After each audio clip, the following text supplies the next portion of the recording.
নমস্কার, সনাতন ধর্মকথা চ্যানেলে আপনাদের সবাইকে স্বাগত।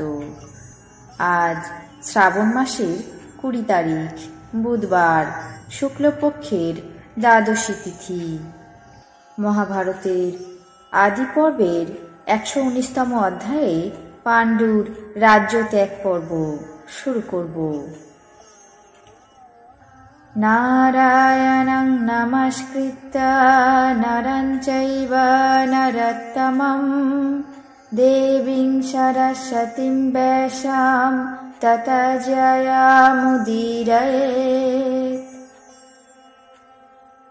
ঋষি বৈশম্পায়ন বললেন, মহারাজ, পাণ্ডু নিজের বন্ধুর মতো সেই মৃগরূপী মুনিকে পরিত্যাগ করে দুঃখিত মনে পত্নীর সঙ্গে নানা প্রকার বিলাপ পরিতাপ করতে লাগলেন।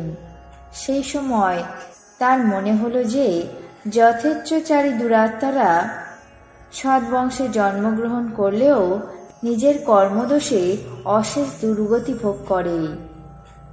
শুনেছি আমার পিতা পরম ধর্মাত্মার ঔরসে জন্মগ্রহণ করেছিলেন। তিনি অত্যন্ত কামপরায়ণতা বলেই বাল্যকালেই কালগ্রাসে পতিত হয়েছেন। ভগবান কৃষ্ণ দ্বৈপায়ন সেই কামাত্মা নরপতির বংশেই আমাকে জন্ম দিয়েছেন। হায়, সেই মহাত্মার পুত্র হয়েও দুর্বুদ্ধির বশে অত্যন্ত গর্হিত অপরাধ করে বনে বনে ঘুরে বেরিয়েছি। এখন ভগবান ব্যাসদেবের আচরণ আমি গ্রহণ করব এবং মোক্ষ ধর্ম পালন করব। যেহেতু সংসার বন্ধন ছাড়া দুঃখকর কষ্টকর আর কিছুই নেই, তাই আমি আজ থেকে কঠোর তপস্যায় মনোনিবেশ করব।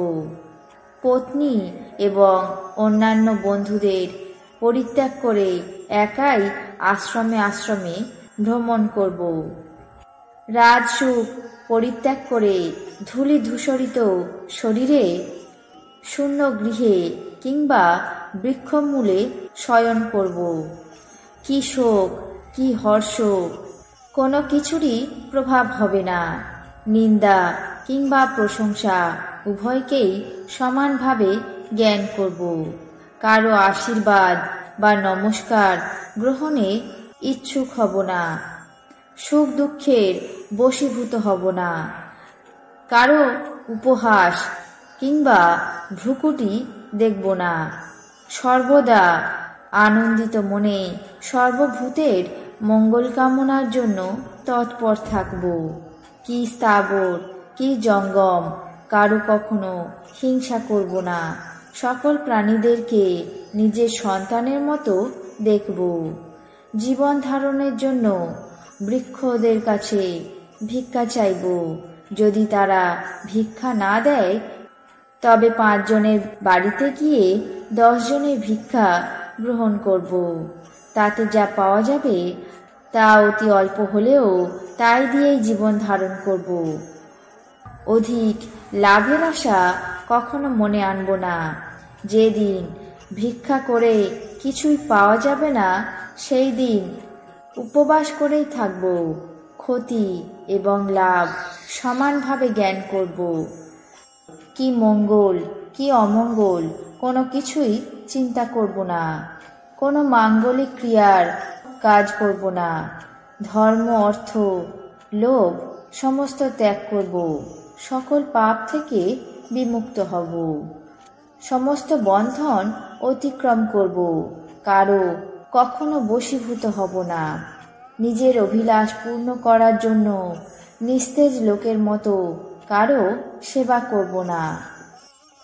এখন থেকে আমি এই দৃঢ় প্রতিজ্ঞা করলাম যে সমস্ত রাজসুখ ত্যাগ করে মুক্তির পথ অবলম্বন করে মানসিক আনন্দ অনুভব করে চরম মুক্তি লাভ করব। পাণ্ডু অত্যন্ত দুঃখিত মনে এমন প্রকার বিলাপ করে কুন্তী এবং মাদ্রির দিকে তাকিয়ে বললেন, তোমরা হস্তিনাপুরে চলে যাও। সেখানে মাতা বিদুর এবং রাজা ধৃতরাষ্ট্র, রাজমাতা সত্যবতী, ভীষ্ম, রাজপুরোহিত এবং অন্যান্য ব্রাহ্মণগণ কৌরবদের অনুরোধ করে বলবে যে রাজা পাণ্ডু রাজ্য পরিত্যাগ করে সন্ন্যাস ধর্ম গ্রহণ করেছেন আর গৃহে ফিরবেন না। স্বামীর বনবাসে একান্ত অভিলাষ দেখে কুন্তী এবং মাদ্রী সেই সময় বিনয়ভাবে বললেন, মহারাজ, সন্ন্যাস আশ্রম ছাড়া অন্যান্য অনেক আশ্রম আছে যেখানে সস্ত্রীক হয়েও ধর্মাচরণ করতে পারা যায়। আপনি তার মধ্যে কোনো একটি আশ্রম গ্রহণ করুন এবং আমাদের সঙ্গে তপস্যা করুন। সব শেষে শরীর ত্যাগ করে স্বর্গে গমন করে সেখানে আধিপত্য করতে পারবেন। আমরাও আপনার সঙ্গে ইন্দ্রিয় সংযম করে ভোগবিলাস জলাঞ্জলি দিয়ে কঠোর তপস্যা করব। আর যদি আপনি তা না করে নিতান্ত আমাদেরকে পরিত্যাগ করেন, তাহলে আজ আমরা আমাদের প্রাণ ত্যাগ করব।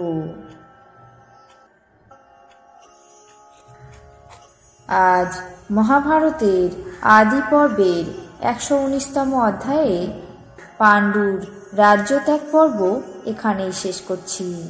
বাকি অংশ আগামী পর্বে পাঠ করে শোনাব। এখন জেনে নেব আজকের দিনের 12টি রাশির রাশিফল। মেষ সাফল্যের ইঙ্গিত, বৃষ অপযশ, মিথুন চিকিৎসা বিভ্রাট, কর্কট আয় বৃদ্ধি, সিংহ জমি নিয়ে বিবাদ, কন্যা আয়ের সুযোগ, তুলা ঋণ বৃদ্ধি, বৃশ্চিক পথে বিপদ, ধনু ব্যবসায় লাভ, মকর প্রাপ্য আদায়, কুম্ভ মানসিক স্বস্তি, মীন অশান্তি। এই ছিল আজকের দিনের 12টি রাশির রাশিফল।